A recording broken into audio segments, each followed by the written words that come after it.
Estamos de regreso, episodio 2 de La Conversa. Aquí me acompañan Rafael Osido Cabrices y la gran Kaoru Yonekura. Hoy vamos a hablar, hoy vamos a hablar Yonécura. de un par de notas que publicó Kaoru en 58. La primera es sobre el estado actual de la Biblioteca Nacional y la segunda es sobre la pérdida de los archivos de los periódicos. Pero, o sea, estas dos piezas son partes de un tema más grande al que nosotros le hemos dedicado bastante en 5.8, que es el de la pérdida de la memoria nacional. Pero bueno, Rafa, ¿por qué no le cuentas a la gente quién es Kaoru? Kaoru Yonécura, como se pronuncia correctamente, es hija de japoneses que se vinieron a Venezuela hace bastante tiempo, pero nació en Maturín, así como ella misma se escribe que la caraota negra, pero caraota negra con azúcar porque es de Oriente, y es tanto oriental como orientar, y es una extraordinaria periodista, graduada en LUCAP, publica en varios medios, estamos tratando de que publique lo más posible en 5.8. Y justamente el primer tema que publicó con nosotros tiene por título La Biblioteca Nacional, Memoria de todos, problema de nadie. Y vamos a hablar sobre eso y sobre el otro reportaje que publicó sobre el asunto de los archivos digitales de los periódicos. Pero es a propósito de qué? A propósito de un gran problema histórico del pasado y del presente y con ramificaciones hacia el futuro que tenemos en Venezuela, que es la capacidad de documentar nuestros archivos, de documentar lo que nos pasa y de acceder a esa memoria colectiva. ¿Por qué estamos hablando de esto hoy? Porque el fin de semana se quemó la biblioteca personal del explorador Charles Brewer Carías. Para quienes no lo conocen, Brewer Carías fue ministro de la Juventud en un gobierno de la Cuarta República, me parece que fue el de Herrera, pero aparte de eso es un célebre explorador del sur del Orinoco. Y es un tipo que ha hecho más de 200 expediciones que han producido un montón de libros y de películas y de ensayos fotográficos y que han producido un montón de descubrimientos o de descripciones de especies animales y vegetales. Hay una planta, de hecho, cuyo nombre científico hace homenaje a Brewer. Y bueno, la gran mayoría de su archivo fotográfico, miles de fotografías en diapositivas, miles de fotografías en físico que no habían sido digitalizadas, porque bueno, es algo demasiado grande y costoso para haber sido digitalizado. Una biblioteca clásica de exploración del sur del Orinoco en varios idiomas, que tenía, bueno, probablemente la mayor biblioteca privada que existía en Venezuela sobre esos temas. Sus libretas de campo, que son muchísimas, el material para sus libros, sus propias publicaciones, etcétera, todo eso se quemó. Y se quemó porque él tenía un deshumidificador por un bajón de luz. Cuando volvió la luz se produjo una chispa en el aparato que provocó el incendio y bueno, no hubo manera de salvarlo y se quemó toda la biblioteca y se perdió. Pero yo vi un videíto por ahí de Brewer diciendo que algunas cosas por suerte se habían salvado porque tenía varios libros en edición y que Sí, tenía material en otros sitios. Pero ahí claro. lo que es Pero lo que estaba impresionante, ahí se perdió. sí, claro, debe haber una cantidad de fotos que no se digitalizaron, que creo que fue una de las cosas que dijo la hija, y la otra es que tenía 5.000 libros probablemente rarísimos. O Sí. sea, porque no es solo el trabajo de él, sino lo que es la Sí, parte de su la biblioteca biblioteca. personal del trabajo de muchos otros exploradores, ¿no? Este, pero bueno, hablé con un amigo mío que es Alberto Blanco Dávila, que ha sido fuente de nosotros para otros trabajos como el que hizo Tony Frangi sobre el Caura. Alberto conoce muy bien a Brewer y conoce muy bien esa biblioteca y estuvo contándome, bueno, la cantidad de cosas que se perdieron pero eso, lo que no estaba dentro de esa biblioteca se salvó. Pero bueno, nos lleva al problema de cómo en un país con tantas capas de vulnerabilidad, con tantos riesgos, eh, estás expuesto siempre al riesgo de que una gran cantidad de material se pierda. Kaoru, cuéntanos la historia de ese primer reportaje que tú hiciste con nosotros sobre el problema de la Biblioteca Nacional, que son las condiciones en que está trabajando la biblioteca y las diferentes capas de vulnerabilidad que actúan sobre ese archivo principal de los venezolanos, que es la Biblioteca Nacional. Bueno, en principio creo que el edificio en sí mismo es un problema. Si no tienes electricidad, si no tienes aire acondicionado, si es un sistema centralizado en el que, por ejemplo, no es lo mismo conservar la humedad de libros y material como periódico a las latas de los films que están en el archivo, que es audiovisual tanto de la biblioteca como de la cinemateca, porque son dos archivos en un mismo edificio. Entonces, ya por allí vamos mal. Luego, pues, sí, obviamente... Y que son latas de, perdón, son latas de celuloide y de fotografía que son muy vulnerables tanto al fuego como a la humedad, los cambios de luz, los cambios de temperatura, ¿cierto? Correcto. Luego, bueno, la falta de insumos para las cosas más cotidianas como limpiar. Y luego, si pensamos en la fotografía, pues yo no soy experta en esto, pero son diferentes maneras de preservación. Están algunas encapsuladas como en bolsitas, otras que están en cajas de plástico, otras que están en cajas de cartón. Entonces, dependiendo de cada momento de la foto, pues bueno, responde o de su deterioro, responde a una manera de conservación distinta. Todo esto, por supuesto, es muchísimo dinero, que bueno, hay que meterle para conservar todo esto. Sumaría, mira, muchas más cosas si uno piensa en lo que es la parte de extensión cultural. Ese es el departamento que se encargaría o se encarga de todo lo que es montar las exhibiciones, lo que es trazar programas, talleres, actividades para que la gente vaya a la biblioteca.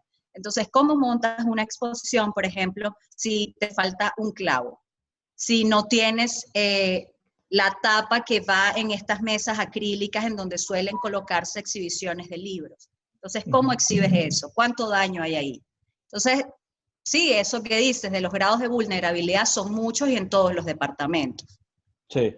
Bueno, lo que vemos ahí es la incapacidad de preservar adecuadamente el material que ya se tiene. Lo lamentable de eso es que sí hay gente que lo sabe hacer, lo puede hacer y sigue en la biblioteca. Porque, bueno, tienen muchísimos años allí.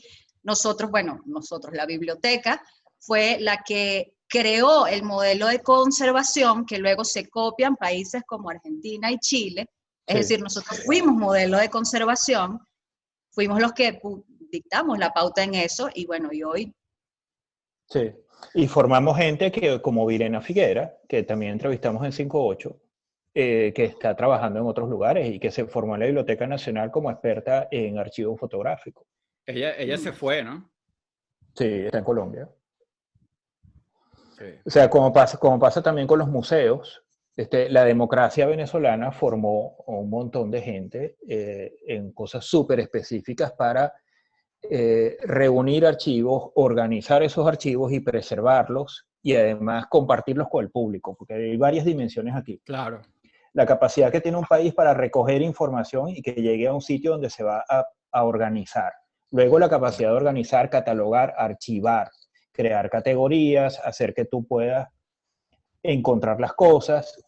Luego la capacidad de preservar físicamente ese material sin que pierda sus propiedades, todos esos distintos tipos de material, a veces muy antiguo, y luego la capacidad de compartirlo con el público. Y el uso que va a hacer el Estado de ese material. Yo recuerdo hace... Cuéntame, Kaoru. Continúa. Uno entiende que hay equipos que son costosísimos, pero esto no quiere decir que no hayan cosas que se puedan ir haciendo. Pensarse en una digitalización, entendemos que es un escáner especial. Entendemos que una vez digitalizado requiere un servidor que, si ya pagas el escáner, imagínate lo que cuesta el servidor, todo ese archivo que va para allá, coño, pero podemos entonces ir pensando en cómo encapsular lo que se nos está dañando. Sí. Raúl inició diciendo que yo hice la nota de cómo está en este momento la Biblioteca Nacional. Esa nota fue ya va para un año, es decir, justo Sí. al mes de la pandemia. Por lo menos en diciembre no se habían reincorporado. Entonces, ¿qué pasó con todo eso? Yo estuve en la biblioteca justo ese viernes que tiraron el confinamiento. Y ese mediodía yo me fui, justo ahí. Y la gente se fue así. Ajá, y lo que quedó ahí en la carrucha, lo que quedó ahí en una mesa, ¿qué pasó con eso? Pero una pregunta, Kaoru, ¿tú sabes si ellos por lo menos mantuvieron un personal mínimo ocupándose o simplemente evacuaron y dejaron eso así? No, Porque al hay unos principio documentos no. viejísimos que requieren de un mantenimiento constante, ¿no? Al principio no, acá fue radical y bueno, y además con el problema del transporte y lo que cuesta el transporte y conseguir el efectivo, ya el personal venía presentando problemas para llegar al trabajo. Luego recuerda que la biblioteca antes de todo esto no estaba trabajando en el horario completo. En principio, bueno, entendemos bueno, no lo entendemos, el ahorro energético, que luego se quedó así. Claro. Y ya.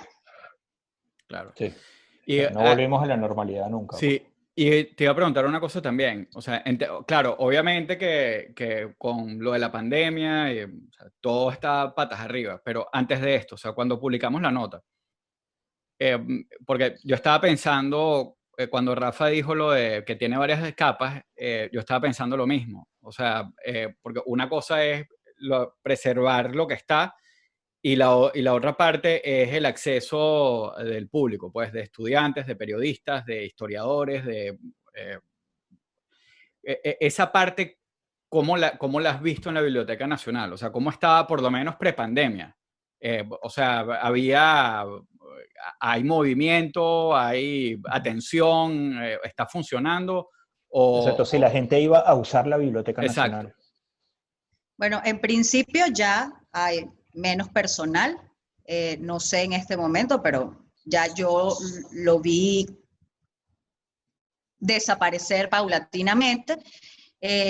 Recuerdo, sí, la hemeroteca, lo que está en microfilms, todo lo que llegué a buscar lo conseguimos y fue bastante expedito conseguirlo.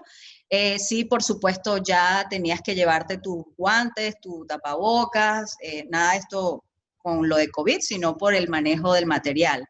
Lo tenías que llevar tú y tenías que llevar tú mismo el CD para que ellos te quemaran lo que fueses a solicitar. El archivo fotográfico también tiene gente que sabe lo que hay, que hace rápida la búsqueda del encuentro. Otras dependencias, no te sé dar mayores explicaciones de yo consultando. Ya al final, yo creo que no era tanta la gente que yo veía, esto que dices estudiantes, nada de esto, y bueno, los estudiantes pertenecen a otra generación, pero uno insiste, o sea, no se trata nada más de que la gente vaya para consulta. Aquí se supone que debe haber una cantidad de actividades para hacer interesante el espacio y para convocar. Es decir, a esos estudiantes, a esos muchachitos que puedes llevar y escuchar los cuentos venezolanos en boca de un cuentacuentos, es decir, hay que armar una programación cultural que acerque a la gente a la biblioteca. Claro. Sí. La Biblioteca Nacional, para quienes no han estado allí, está justo debajo del Ávila, muy cerca de la Cota 1000, al final de Boulevard Panteón. O sea, si tú estás en el centro de Caracas, tienes que caminar por el Boulevard Panteón, pasar por unas partes eventualmente peligrosas, y llegar a este espacio arquitectónicamente muy valioso, donde está el Panteón Nacional y está la Biblioteca Nacional justo al lado, y por ahí está la Fundación John Bolton también.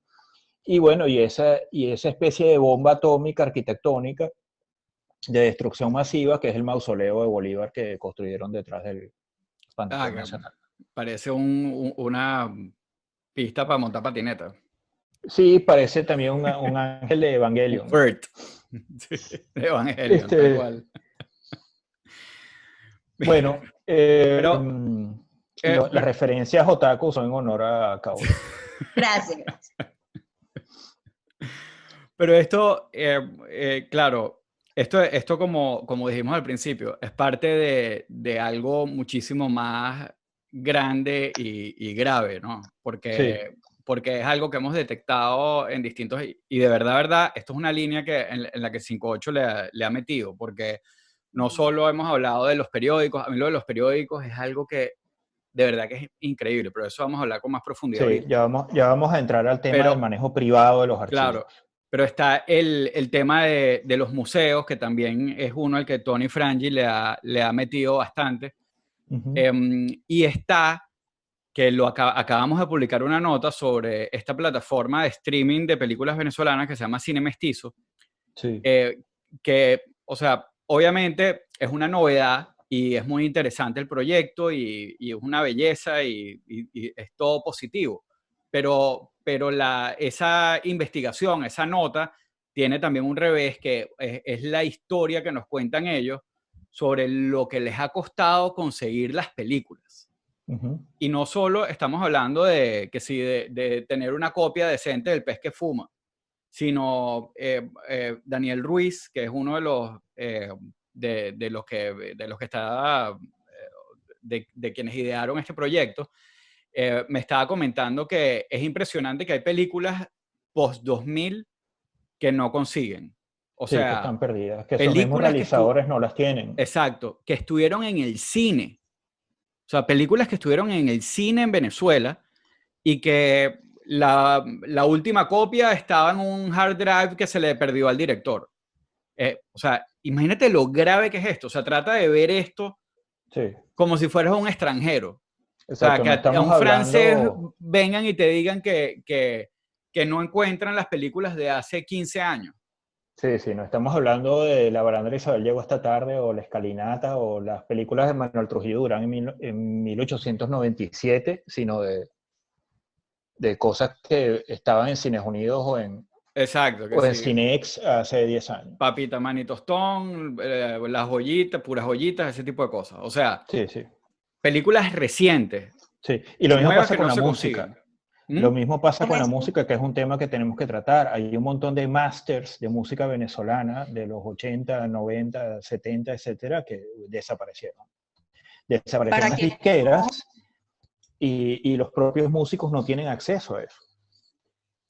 que con lo que dice Raúl, para quienes no lo sepan, acá hay un archivo fílmico y es la Cinemateca Nacional. Es decir, eso no es algo que se acaba de inventar, eso es Sí, parte de la responsabilidad.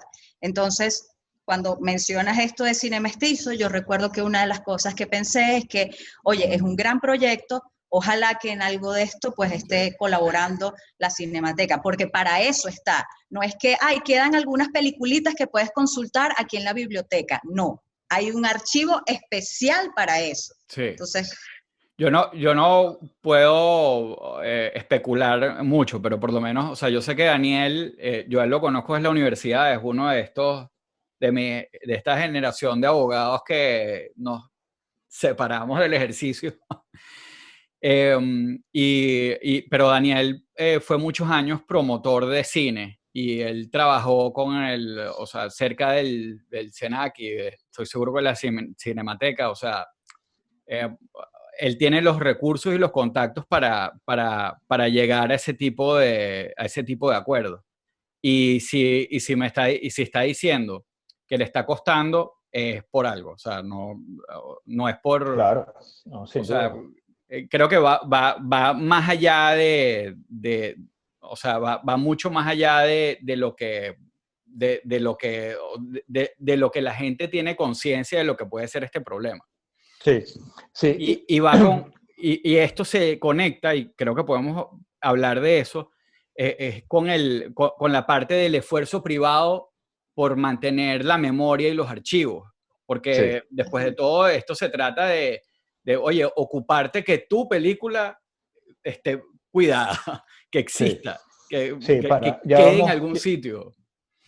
ya vamos a pasar ahí. Creo que para hablar del esfuerzo privado de las películas hay que cerrar este capítulo hablando de la relación del Estado venezolano con la idea de la preservación de archivos. A ver, estamos hablando de un Estado al que no le importa que los niños se mueran de hambre y de enfermedades prevenibles. mucho menos le va a importar preservar contenido cultural. Pura joyita. A menos que ese contenido cultural tenga un valor político para el Estado. Entonces, yo trabajé en los años 90 en el Centro Nacional Autónomo de Cinematografía, el CENAC, era una institución seria, un modelo de la administración pública en ese momento, y se hicieron muchas cosas para estimular la producción cinematográfica y la difusión y la presencia del cine venezolano en el exterior. Luego, cuando entra el Che empieza a torcer todas esas instituciones para construir un Cinecittà, un aparato propagandístico del cine, que a veces financiaba películas para que fueran y a veces financiaba películas para que hiciera la chavita. Entonces, el proyecto de la Villa del Cine, que era un Cinecittà en miniatura, tenía que ver con ese asunto de, bueno, hacer un cine que, como diría Chávez, plasmara lo que estaba pasando. Entonces, por algún momento ellos se preocuparon por hacer cine y por distribuirlo, porque eso tenía un valor propagandístico para ellos. Luego lo abandonaron. Y lo mismo pasa con los archivos. Yo recuerdo que la Academia Nacional de la Historia manejaba el archivo del Libertador y el archivo de Miranda. Y Inés Quintero, que estaba en ese momento a cargo de la academia, me llamó para hacer un reportaje para que viera esos archivos porque se los estaban entregando al Archivo General de la Nación por orden presidencial. Y yo recuerdo que fue al Palacio de las Academias e Inés me mostró el archivo de Miranda, que era todo ese montón de libros que venían en un baúl y que es una historia aparte que se llevaría todo un podcast porque dio un montón de vueltas con Francisco de Miranda y luego a partir de su muerte entre Europa y América, y el archivo del Libertador. Y recuerdo que Inés me estaba mostrando todas estas cartas entre el Libertador y Manuela Sáenz.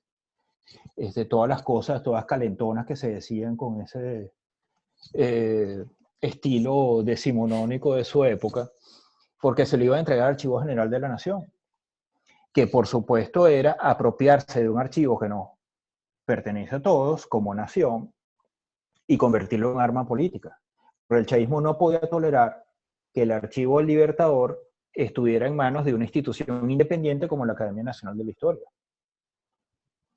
Entonces, por supuesto, se lo pasaron al Archivo General de la Nación, que en ese momento estaba en manos de un historiador chavista de uña en el rabo, y el tipo, bueno, simplemente lo vio y eso dejó de estar al alcance de la gente. La Academia Nacional de la Historia alcanzó a digitalizar y está en su site muchas de esas cosas que yo alcancé a ver. Pero eso es con la privatización. O sea, vía la Unión Soviética y vía Cuba, el chavismo solo entiende la cultura como una pieza de propaganda, igual que los nazis.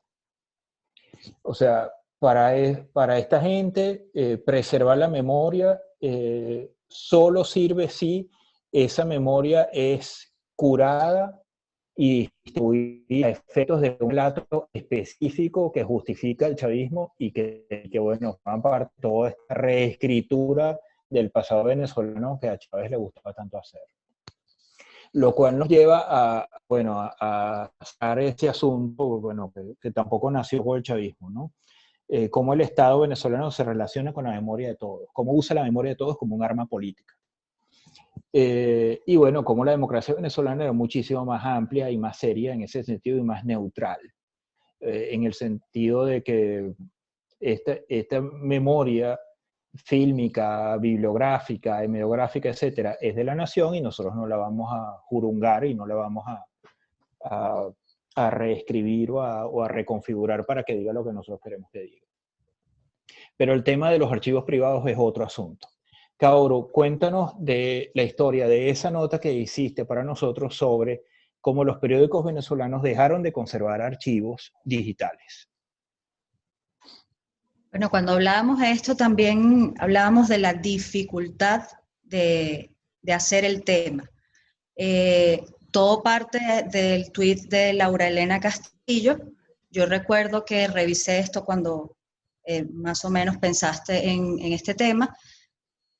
Yo no quería que se quedara en una lista de lamentos de estas pérdidas, porque eso no empuja el tema, eso solamente te da eso, una lista de lo que estamos perdiendo. Luego,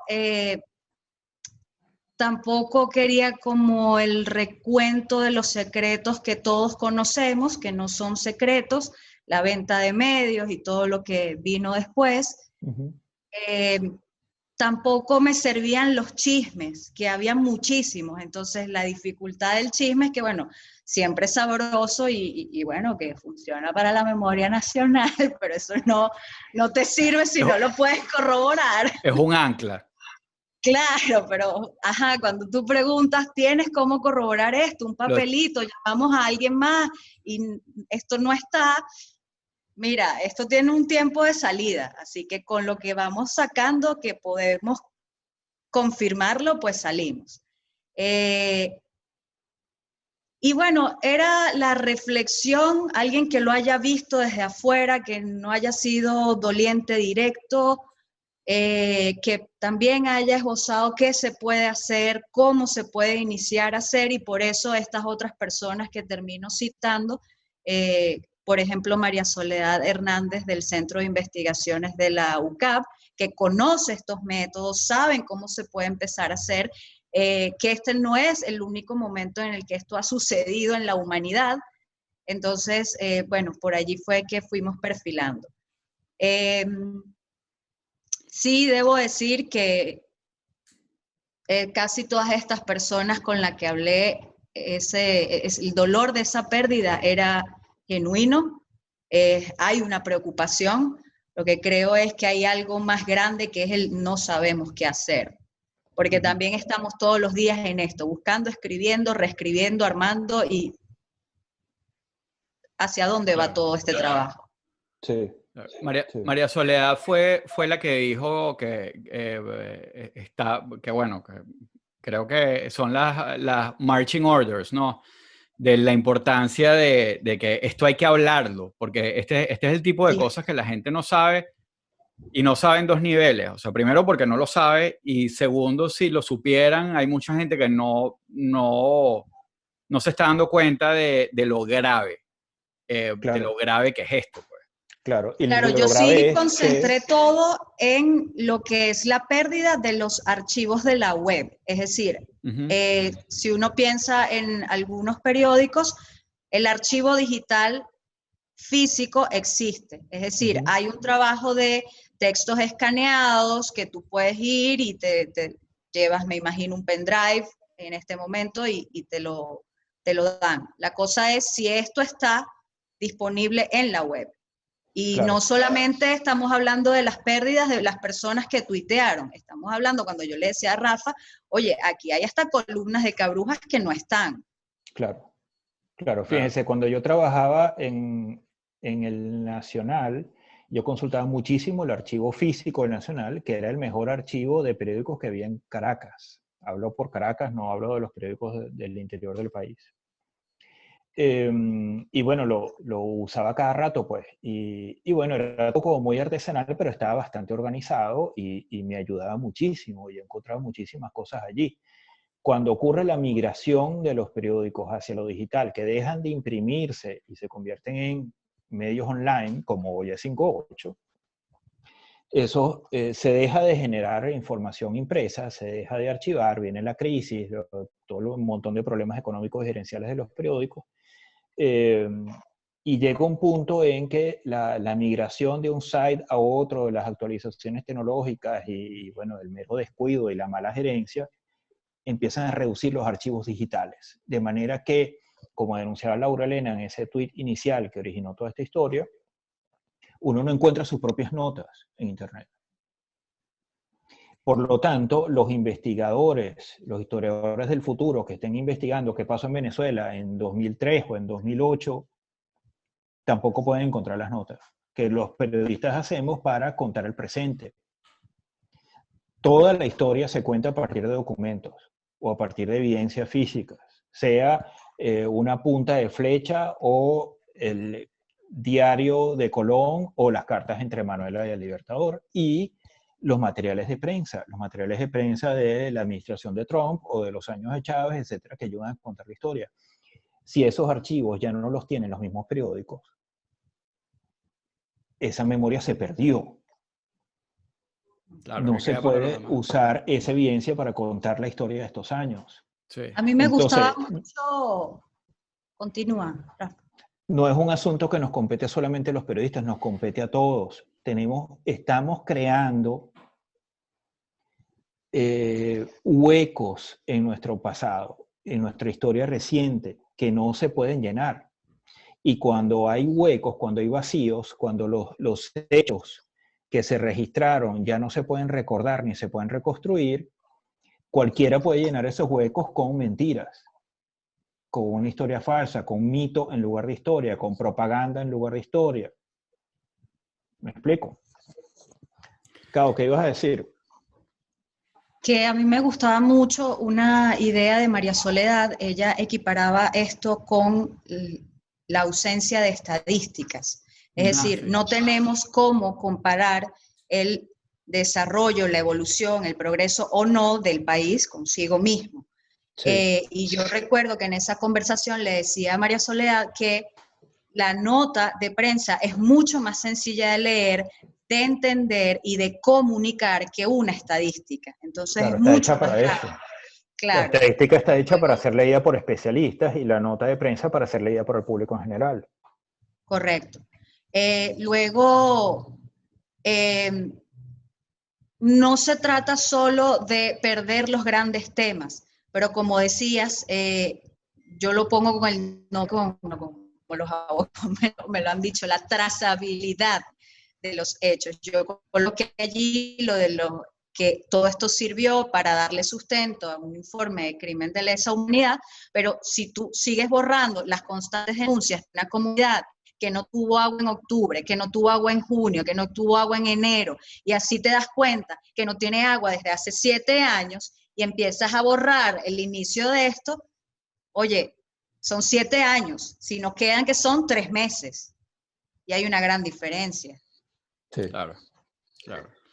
Yo estaba viendo que entre algunas de las cosas que comentaban, creo que esto lo decía Luis Carlos, es la parte como más técnica del asunto, que él comentaba que también una de las razones que tenía que ver esto fue como en el momento de la digitalización, pero también dentro de la digitalización cuando, por ejemplo, cambiaron de CMS y migraron la página nueva del Nacional, entonces no se ocupaban de lo que se había publicado en la vieja, de guardar el archivo y trasladarlo. Y que obviamente en una escala como el Nacional es mucho más grande que lo que tú puedes hacer en un blog, pero nosotros en Caracas Chronicles pasamos por ese proceso que no es un trabajo fácil, pues nosotros hemos cambiado de CMS, nosotros hemos cambiado la página 3 o 4 veces, pero una de las cosas fundamentales que teníamos siempre en el centro de la cabeza era la parte de preservar el archivo. Que, bueno, tú puedes meterte ahorita en Caracas Chronicles y buscas una nota del 2002 de Kiko mentándole la madre a Guaycaipuro Lameda.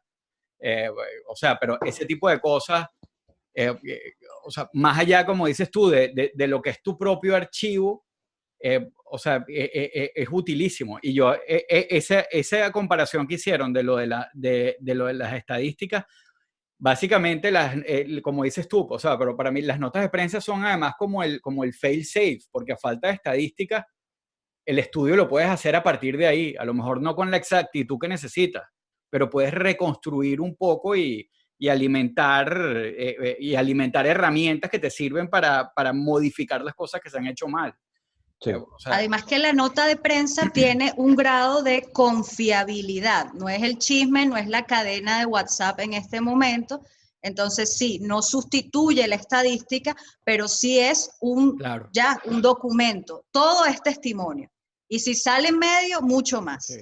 Cuando hablas de la utilidad, mira,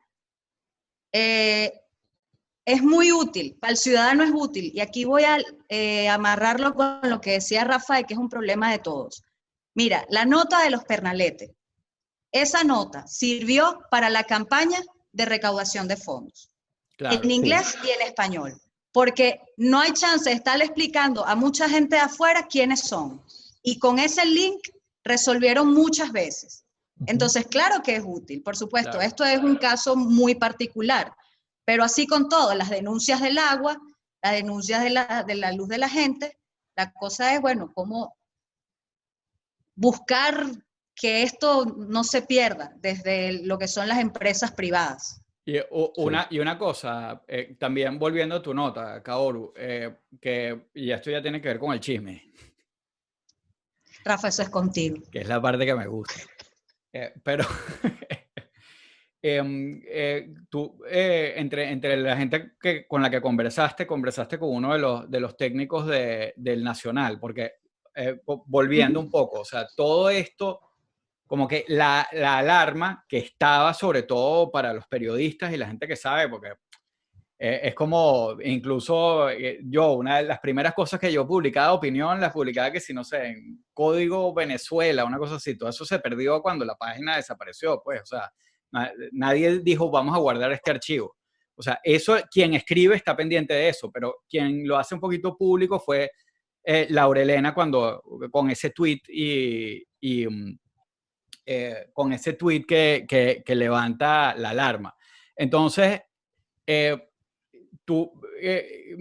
o sea, lo que ella decía es 15 años de trabajo desaparecido, o sea, me desaparecieron. Exacto. Laura Elena estaba buscando una nota suya en el Nacional, es lo que ella cuenta eso es lo que ella estaba buscando. Estaba tweet, buscando una nota suya encontró. Y buscando la nota no la encontró y se dio cuenta que no tenía nada. Entonces, tú conversaste con uno de los técnicos y él te dijo básicamente como que no, eso no es verdad. Pero, o sea, ¿cómo que no es verdad si te metes y lo buscas y no lo encuentras? O sea, ¿cómo fue un poco esa interacción? Porque eso a mí me dejó como que, ¿what? ¿Cómo fue la interacción? Mira, bueno, me parece bonito que la gente tenga su identidad corporativa. Eso se respeta, me parece bonito que tenga la cantidad de años que tiene, pero lo que está ahí no lo puedes ocultar. Deja de estar diciendo que hay un enemigo externo, todo es que a ellos los hackean todos los días, todo es que el internet está fallando en mi casa. Ya cuando me dijo eso que estás diciendo, que fue más o menos, yo tengo muchos amigos periodistas y ninguno me ha dicho nada de lo que salió en ese poco de tweets, y yo decía, coño, pero busca los nombres de quiénes son los que están poniendo esos tweets, porque no soy yo. O sea, el tipo estaba defendiendo al periódico en vez de... Gente que uno lee, chamo, gente que uno admira, y gente que trabajó aquí. Mira, yo me acuerdo cuando le contaba a Rafa en algún momento, me dijo algo que ya yo dije, aquí no hay nada que conversar. Mire, señorita, imagínese, si Delta Airlines lo hackean todos los días, el Nacional, ¿cómo queda? Hay que poner los pies en la tierra. Claro. Y yo, sí, usted tiene que poner los pies en la tierra. Es el mismo patrón. Delta Airlines con el Nacional. Es como el chavismo culpando al imperialismo de cualquier vaina. O sea, el tipo, en vez de admitir la responsabilidad del periódico en haber descuidado sus propios archivos nacionales, cuando siempre fue el periódico que mejor archivo tenía en Venezuela, que claro, yo supiera, se pone a echarle la culpa a los hackers. Y bueno, yo no creo que el hackeo sea el principal problema del Nacional hoy. O sea, para nada, pues. Claro, además que, y yo sé que dentro de lo que es como el ecosistema de medios en Venezuela, es injusto ponerse, bueno, o suena injusto ponerse a señalar, porque obviamente no hablamos del Universal, porque el Universal no entra dentro de esta conversación, porque básicamente, o sea, el gobierno desapareció, o sea, la posibilidad de que sí, alguien externo pudiera tener control sobre eso. Aquí sí, estamos hablando de otra cosa. El Universal no tenía un buen archivo cuando era de los MAT. El Archivo Nacional siempre era el más accesible, el más amplio, el más organizado. Ese es otro asunto, ¿no? Yo Sí. hablo de los archivos físicos. Yo estuve, y además, para que tengas una idea, pero es que es algo tan elemental, o sea, para escribir una nota de lo que sea. Yo estaba viendo, por ejemplo, o sea, si tú te metes en el New York Times, las 13 millones, o sea, hay como 13 millones de notas disponibles online. Claro, hay un montón que no está, que lo que está es el scan, pero tú puedes meterte, o sea, yo ayer me puse y metí Venezuela. La primera nota de Venezuela que sale, bueno, se llama The Havana Prisoners, los prisioneros de La Habana. La primera nota del New York Times es de 1851. O sea, tú puedes buscar una nota por aquí sobre Venezuela en el New York Times de 1851. O sea, el valor que eso tiene en tantos niveles. Sí, eso O sea, significa que alguien transcribió la nota y la digitalizó. o no necesariamente, no están transcritas, están digitalizadas, pues. Ahí. Okay. Pero con su trabajito de SEO y su cuestión, pues, o sea, pero... Y claro, obviamente es el New York Times, pero este es el nacional. O sea, ¿me entiendes? O sea, era... Pana, es que yo he visto este problema en varios países de América Latina y yo realmente creo que una de las cosas que distingue lo que llamamos un país desarrollado de lo que llamamos un país subdesarrollado es la capacidad de preservar su pasado, organizarlo y comunicarlo a los demás. Aquí en Canadá hay un montón de recursos para acceder al pasado y bueno, y hay toda una discusión sobre las manchas de ese pasado, sobre toda esta mancha sobre el mundo indígena, que es el gran trauma de este país, la gran mancha de esta sociedad. Todo lo que no se ha documentado, las cosas que se les echó tierra por encima porque se quieren ocultar, etcétera, ¿no? Pero la ciudad de Montreal como una fuente de identidad y como una fuente de cohesión siempre está contando a la gente qué era, qué ha sido. Cuando yo llego a la chama de la escuela, que 2 cuadras me encuentro carteles en las esquinas que te dicen, bueno, esto era un pueblo que se llamaba así y fue absorbido por la ciudad en tal año y aquí pasó esto y aquí pasó lo otro y aquí quedaba esta cosa. ¿Sabes?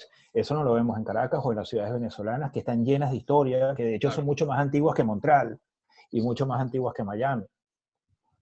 Hay algo que no hemos dicho pero cuando tú haces la pausa yo hablo. Pero creo que es todo un ecosistema del olvido que consiste en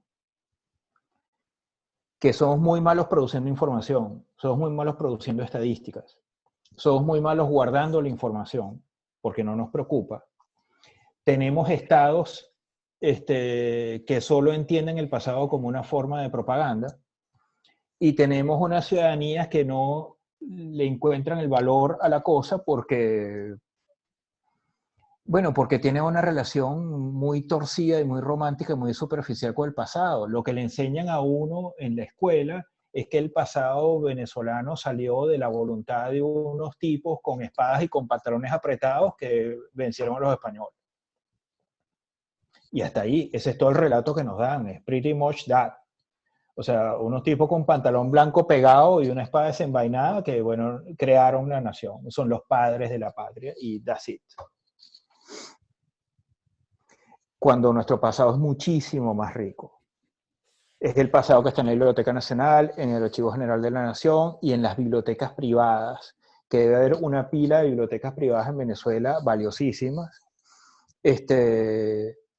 que son, bueno, como los sabios al final de la novela Fahrenheit 451, que asumieron la misión de preservar parte del pasado mientras el Estado se ocupa de borrar el resto. Para que cuando haya que reconstruir, haya una semilla de reconstrucción. Cada quien aporte su pedacito de memoria y empiece a reconstruir la memoria colectiva. No sé cómo amarrar esto, pero me parece importante.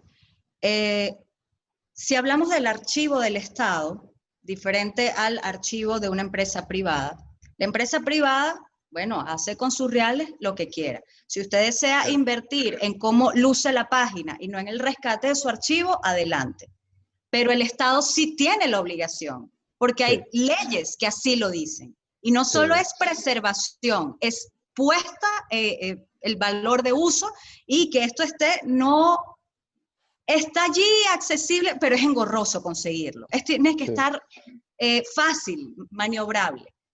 Y en todo esto que se ha hablado, también hay que incluir estas gerencias, estos dueños de medios privados, porque no existe una ley, y si no existe ley, menos existe sanción, o sea, ley para preservar estas notas que uno envía y sanción en caso de que la desaparezca. Esa discusión, por ejemplo, no está. No. Entonces, en tanto esto no exista, uno también sigue entregando y va a seguir ocurriendo que, bueno, a trocho y mocha eso desaparece o por accidente o porque decidimos meterle más a esto porque el archivo nos costaba más. Ok, si el archivo te cuesta más, entonces tampoco pensamos en otra cosa. Por ley de depósito legal, aquí todo el mundo tenía que enviar su físico, su digital, su escaneado a la Biblioteca Nacional, al Archivo General de la Nación. Exacto, todo lo que publicas, cualquier libro que publicas, lo tienes que entregar también a la biblioteca, tienes que entregarle una copia a la Biblioteca Nacional. Cuando fuimos haciendo este tránsito a lo digital, aquí se pensó en, ahora, ¿cómo es esto? Mandamos un link, nos van a ayudar a hacer respaldo de esto para las empresas que no estamos listas para tener un servidor de respaldo. No me sé la palabra técnica de esto, pero tampoco pensamos en esto, en este tránsito, en cómo preservar si yo no soy el Nacional, si no soy un periódico del interior del país, ¿cómo hago yo? ¿Qué hacemos? Somos varios periódicos que nos unimos y mandamos todos juntos al depósito legal. Nada de esto lo pensamos. Entonces, bueno, seguimos, ¿no? Para después, ya veremos, pero no terminamos de encarar las cosas. Y eso es parte de lo que hablábamos de, bueno, ¿por dónde viene todo esto?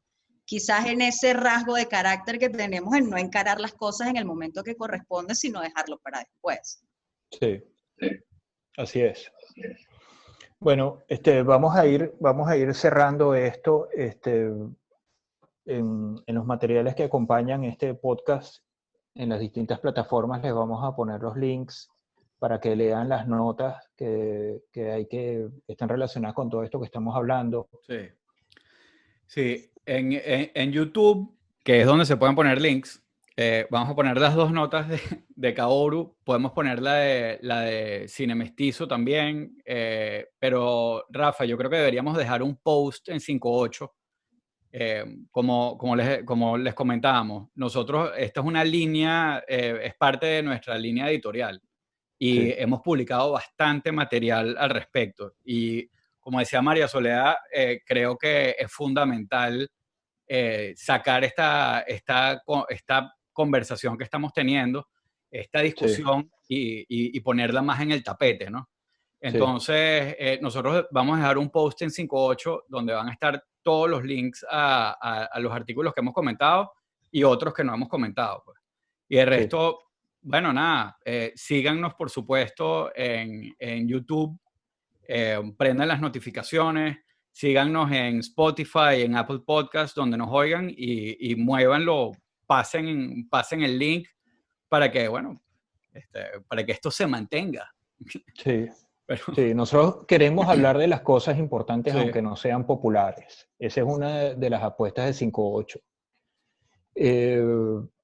Hay un montón de cosas de las que tenemos que hablar aunque no nos gusten, aunque no nos interesen. Y bueno, en vez de estar viendo tonterías por TikTok, hay que hablar de las cosas importantes porque bueno, no ocuparnos nosotros de entender nuestra nación y de tratar de preservar lo intangible que todavía nos queda, es colaborar con la obra de destrucción. Y bueno, si no podemos tumbar al régimen, al menos sí podemos ayudar a contrarrestar los efectos de su obra destructiva. Bueno, tan alegre como siempre. Kaoru, claro. De verdad que 1.000.000 de gracias por acompañarnos. De verdad que un placer. Bueno. Bueno, Rafa decía hace rato que le han preguntado si yo existo. Yo entiendo que Existe, bueno, en está efecto un poco existe. confundida con lo que ve y lo que oye, pero esto no es traducción simultánea, hasta soy yo hablando, yo hablo así. A mí no me traducen desde Caracas Chronicles, yo hablo español Ahí bien. está. Sí. Sí, sí, Bueno. sí. Bueno, gracias, Kaoru. Y bueno, hasta la próxima. Cuídense mucho. Bye. Gracias. Chao. Chao.